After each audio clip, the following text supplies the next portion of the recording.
Welcome back to another episode of Party Talk, where we empower leaders in youth drug prevention. Today, I'm chatting with Jeff Zawadsky. I almost said Zadowski. Jeff Zawadsky. And you're going to love this guy's story. I already love talking with him because he's got that Eastern accent. He's a man's man, and he's stumbled upon something that I guess not stumbled upon. He's created something called Shine Together. That's just a really helpful tool for parents of challenging teens, which I think is like every teenager's pretty challenging. So I'm excited to chat with you, Jeff. How's your day going? Excellent. Thank you for having me. It's an honor and a pleasure to be here. Yeah, of course. And if you want to fill in any gaps, just tell us a little bit about you and what you do. Sure, absolutely. Yeah. So as Jake mentioned, I'm the founder and CEO of a company called Shine Together. And our mission really is to empower parents and give them the agency they need to help with struggling teens. And it's really built entirely on life experience for myself and for everybody on our incredible team. I can jump right into sort of tell you a little bit of the story of, my own story and how we got there. But I came out of the world of kind of being either an entrepreneur or an investor, which I loved and was great.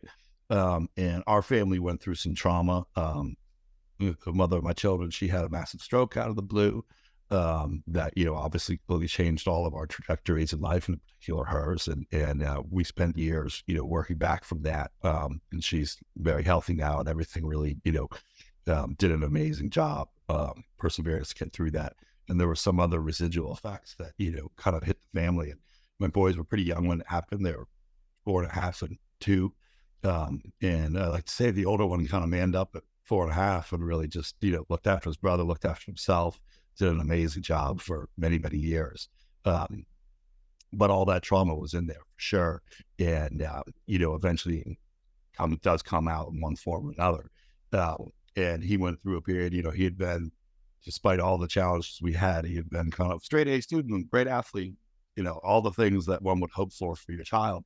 And then in the fall of 7th grade, almost overnight, that just kind of stopped and stopped playing sports. A's went to incompletes. Kind of the hoodie went up and the lights went out of his eyes. And eventually, he came up to me one day and we were both home alone and sat down. I could tell something was on his mind. And I said, Nick, what's happening? He kind of looked down on the floor and said, maybe I should end it. And, and I just sort of looked at him and said, well, let's not do anything tonight, but, let's start talking about this. And of course, right then, immediately began our journey of, okay, how do we find the resources and the help and the support that we need to get through this? And what I found was an incredible, almost shocking lack of available resources and support networks and ability to evaluate resources, find them, speak with other parents, find support, learn from others' experience, connect with people.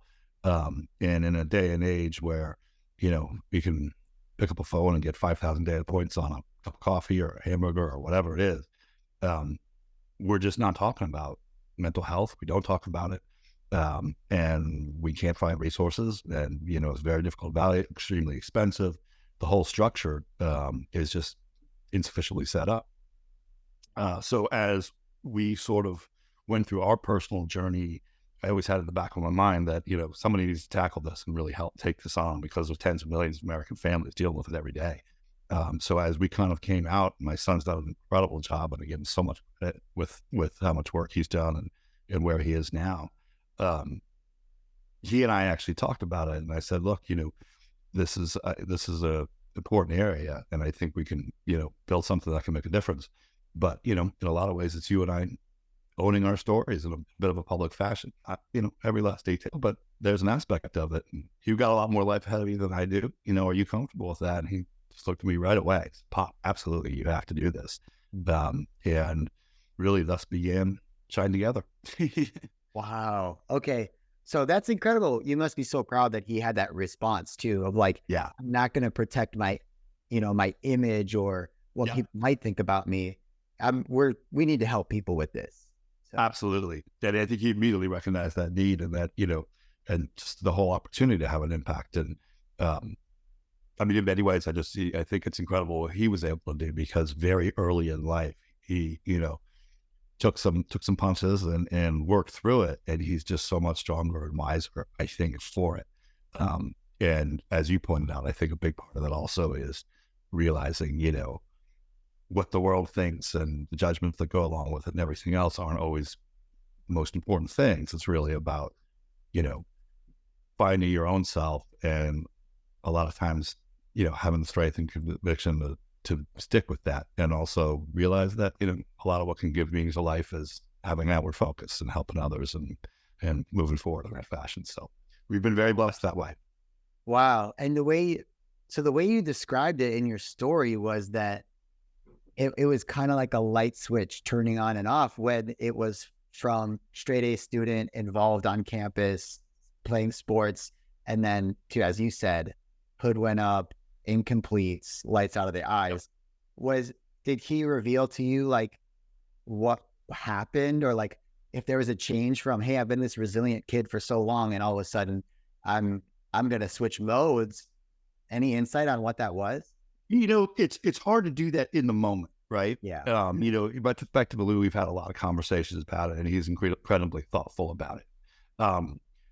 Mine's sort of backseat psychiatry on it a little bit, and it applies to myself too, is we as a family unit had been working so hard on, their mother's recovery, some other issues that transpired afterwards, just everything in life being upended, sort of all the pillars of life being upended. And him looking after himself and his little brother for a long time and everything too. We had finally gotten to a space where we were kind of stabilized again, and there was space to let down your guard a little bit and, realize, A, we're all exhausted, in every level, physically, emotionally, spiritually, whatever, you name it. And B, geez, we went through a lot of stuff, and let that come out. It's going to come out. I'm a big believer in, the law of physics, that every action has an equal and opposite reaction, right?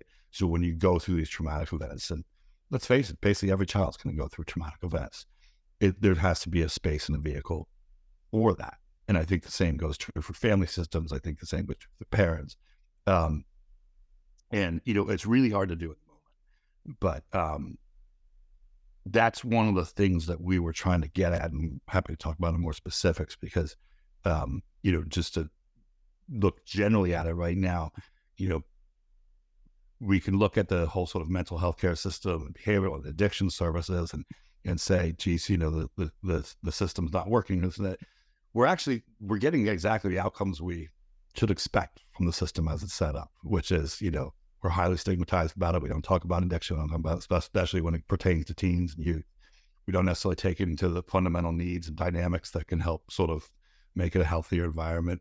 We don't have enough providers, be it like psychiatrists, therapists, counselors, so many wonderful new organizations coming online. It's amazing, but still we, multiply it by 10. Yeah. So in a lot of ways, we really shouldn't be surprised at, the level of crises we're seeing with addiction issues, with behavioral issues and mental health issues across the board, but especially in the adolescent. And Yeah. I use the word adolescent because that was sort of our initial target experience. But to be honest, what we're finding is these things are cropping up at 10, 12, very young, and frankly are lasting, 25, 28, 30, those type of things. So we sort of switched to adolescent, young adult. But it's a big area. And I mean, to be honest, it affects almost every family in America, but you can argue critical need is 30%, 40% of families that way.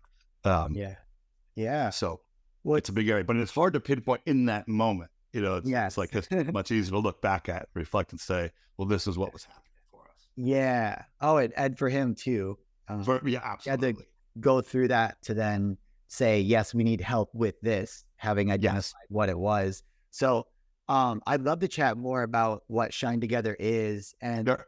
I remember when we first talked, talking about how what you had noticed was that there was this lack of resources. And so as a parent, you felt lost. You're like, hey, I want to help my child, and I feel like I don't know where to go. Or there might be thousands of search results that pop up on Google. Exactly. It doesn't seem like there's one that's actually what you're looking for.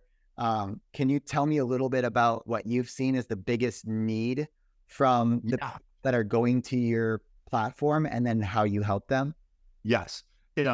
So you're exactly right. So, that night after that conversation, of course, once I make sure that he's safe, bed, sleeping, whatever, what's the first thing you do? You're going to go to your computer or your phone and start Googling resources.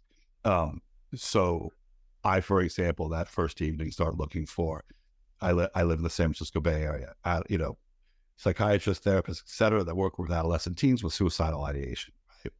Right? It took me almost a week and a half to cobble together a list of 48. I've had 48 in the Bay Area. I called all 48 over the coming days. Wow. And I think it was 37 of them, their answering machine, their voice message, which is how it usually works. Therapist, you leave a message and they call you back. 37 started their message with, if you're not a current patient, don't bother leaving a message because I don't have availability. About half the remainder just haven't had time to change the voice message yet. There was 3 that ended up being available. So that's shocking in and of itself. Then you get to the questions of, is this even a good fit? But when you're down to 3, you almost don't care. You're sort of looking for a warm body. And there's a negative selection issue, which is, well, why do you have so much time when everybody else is busy, right? So there's a real cost to that beyond just, I can't find anybody. Which is, we rolled through a few therapists early on that just weren't the right fit. Not necessarily bad actors, bad therapists, anything. You have to have, that's an intimate relationship, when you're talking about addiction issues, when you're talking about behavioral issues, and trauma. And I think so much goes to trauma. And that really poisoned the well for a while. Nick, he very appropriately said, look, Pop, I don't want to do this anymore because I go in, I have to tell the whole long story, brings up all those emotions, all that stuff. We talk 2 or 3 times, and then we sort of end it, move on. And it's a painful process. So, it took us probably a year and a half or so to get back to find the right team people eventually for all of us, not just him, and get to a place where we could actually do that therapeutic work. And so you're talking about a year and a half of, a child who would be 14, 16, whatever. That's a substantial portion of life. That's a lot of time. That's a lot of danger. That's a lot of, so it really delays a good outcome. And in some cases threatens a positive outcome. That's a lot of time that can pass in dangerous situations. So that was a great frustration, certainly. And I think that even as I moved on, there's a couple of things. I really, maybe I'll back up for 1 second. So one of the things I did as I was starting this is I just started talking to parents. And, I had found a couple along the way. It's a very isolating experience. So I started talking to a couple along the way, but invariably you start talking to somebody who says, hey, is it okay if this friend calls? So over about a 6-month period, I spoke with several hundred parents. And every journey was incredibly unique, but the pain points, if you will, along the way were always the same. And it was the lack of information, the inability to find available resources, and really essentially the ability, even if you find resources, so you do a Google search, you're looking for a local, addiction program, you're looking for a therapeutic wellness program, even if you find a website, whatever, there's no capability to really evaluate it. There's no reviews, there's no 5 stars, there's no, here, talk to some parents who have been through it or at it. And so, you're left with making, like I said, sort of some of the most important decisions just kind of blindly. And these programs can be hard to get into. They can be typically very expensive. And you just as a parent, you don't have time. Most folks don't have the kind of savings or money to actually do it. And so you're kind of making a blind bet with your child and your family's health. And usually the first program or resource or therapist or whatever is not the right one. And for a lot of American families, most American families, you might have kind of spent your available resources on that because you had no other choice. You just had to make a bet to do something. And you only learn over time. So what we're trying to do is really solve that. And we really just analyzed the journey that a family goes on and what are the key pain points. And so it's a long answer to your question, but the short form is there's different needs at different times. And so up front in the beginning and the transition points, there's an information, a directory aspect almost where, what are these resources, understand that are available, understanding the journey more and having a capability to reach out to other folks who have been there, have experienced, whatever. and find out, evaluate, so that you can figure out, is this the best resource for my family? Okay. And then the second aspect of it is really the peer care and support piece. And one of the things, as I mentioned, it's just so very isolating for parents. And everybody basically is in a silo. Has a lot to do with stigma, a lot of issues, but basically in a silo, reinventing the wheel every time with this. And to me, that just, when you sort of step back and look at it, you just think, kind of, that's crazy in this digital age. How are we still doing this thing that's affecting tens of millions of American families, whether your kids are, alcohol, drugs, et cetera, or more traditional mental health issues, if you will? Well, how can we be doing this? There's a platform for everything. So we really want to create a place that's a safe space and empower parents and give them agency that way. Okay. So would it be fair to say kind of like what you've built is you're almost the Yelp or Google reviews of these providers. And if someone comes to you and has questions, not only will they know like, oh, I can get the answers with this Shine Together platform and tools, but I can also connect with other people who are dealing with the same thing. So there's those two elements. It's really the two elements. That first part is the information, and you sort of the Yelp or TripAdvisor, whatever. Those are types of examples where you can find resources, evaluate them. And you the second piece, country, you have. So we haven't. So we have. We're starting with the higher acuity pieces, and our goal is to really expand out more broadly. So hopefully, like, you could find all the therapists in the country on our site eventually. Right now, we're starting with programs, and so every accredited program, whether it's a residential treatment center, whether it's a therapeutic boarding school, a therapeutic wellness program, they're all on every accredited one in the country. And you can go and you can find, their website. You can find right up about it. You have parent reviews. You have all that stuff. And we're kind of going out in concentric rings where we're adding local programs and things like that as we go along. Parents like basically submit it to us, and we evaluate and make sure it's actually a real program, all that sort of stuff.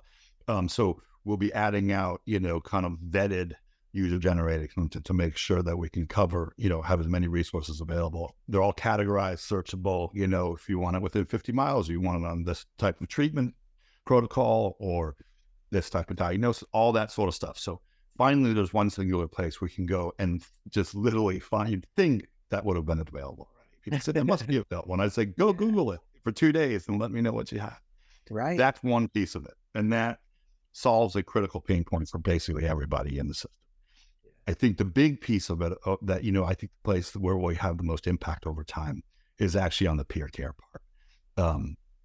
And there was and that again is sort of built on our everybody in the company, in the organization, from our board advisors to all of us, are full time, and even people who are helping out. We've all been through the journey in one form or fashion, and been substantially impacted, which is, I think, makes a difference. But a big part of it is like one of our goals too was expand the scope of care. And how do you do that? That's really hard. You can't wave a magic wand and suddenly have a bunch more of alcohol counselors, a bunch more therapists, all sorts of stuff. That's a long-term problem. We're creating a sister nonprofit to try and help with that over time. But what I saw in speaking with the hundreds of parents that I spoke with is there's this incredible desire by any parent that's been through it to pay it forward, because nobody wants other parents to have to go through what they did just to try and help their child and their family. There's no vehicle for that really, other than if you're going to go back to school for a few years and, become a therapist or a psychiatrist or something like that, which is great, but that's not for everybody. So really our notion was, if we can create a safe platform for parents to connect, that the single best resource for parents is other parents who've been through it or are on the journey themselves. So there's two pieces that we're starting with that. One is, and this has already started, we create I did a lot of research into other areas and support networks and things like that. And one of the things that we're doing is we've created groups of 8 parents who are on the journey, and that becomes sort of your intimate sharing group. You may know, it's almost like an Al-Anon in a way, like you may know nothing else about their life, but it becomes an intimate sharing circle. 8 seems to be a great magic number in that, it's large enough that you get very respected. It's large enough that you participate, but you don't always have to speak and always participate. And it's also large enough that, they have their own little section on the platform. That's video, that's chat, that's voice, all that stuff where, you know, you set it up so, if you have a critical situation you need to work through, maybe it's just you need to vent because you've had an incident or something, you need to recenter so you can get back, because there's a lot of frustrations in this, right? That you can reach out to the other members and get feedback, all that stuff. That becomes your intermittent support circle that really can help you with every step of the way. And then the piece that we're working on, with our goal to expand care and make it more affordable, is we're creating a curricula right now together with some of the top universities in the country, where parents will be able to be trained parent coaches, accredited parent coaches, and they'll be able to, it creates the vehicle where they can kind of pay it forward, where, they can offer their services on our platform, and other parents at much more affordable rates than traditional ways could find specific care and support. So we're really trying to create a whole new category of, not therapists, it's kind of the next level down, but it opens up for, tackling the day-to-day issues, I think, in a really powerful way.